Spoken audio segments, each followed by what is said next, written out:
पिछले चंद दिनों में पाकिस्तान और इंडिया की तरफ से फौजी कार्रवाइयों की डिटेल्स बताने वाले ऑफिसर्स की बातें समझ में आई हो या नहीं, लेकिन ये ऑफिसर जरूर वायरल हुए और मीम गेम का हिस्सा बने। सबसे पहले बात करते हैं पाकिस्तान एयरफोर्स के air vice marshal Aurangzeb Ahmed की। औरंगजेब अहमद इस वक्त एयर हेडक्वार्टर में deputy chief of air staff हैं। पाकिस्तान एयरफोर्स के तर्जुमान के मुताबिक air vice marshal Aurangzeb Ahmed ने दिसंबर 1992 में पाकिस्तान एयरफोर्स की जीडीपी ब्रांच में कमीशन हासिल किया। फजाइया के तर्जुमान के मुताबिक उनके पास चाइना से मिलिट्री आर्ट्स में मास्टर्स की डिग्री है।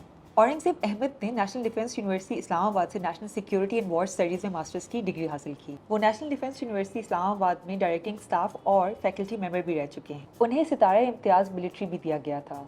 Colonel Sofia Qureshi. Colonel Sofia Qureshi Indian army की ऑफिसर हैं। उनका ताल्लुक गुजरात की एक फौजी फैमिली से है और उनके दादा भी आर्मी ऑफिसर थे।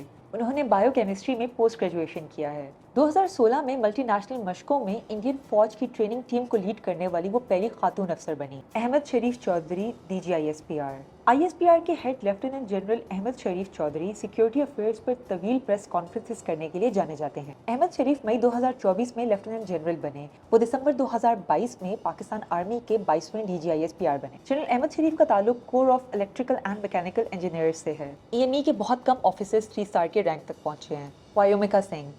ऑपरेशन सिंदूर से मुतलिक दी गई ब्रीफिंग में शामिल दूसरी ऑफिसर इंडियन एयरफोर्स की विंग कमांडर वायोमिका सिंह थी।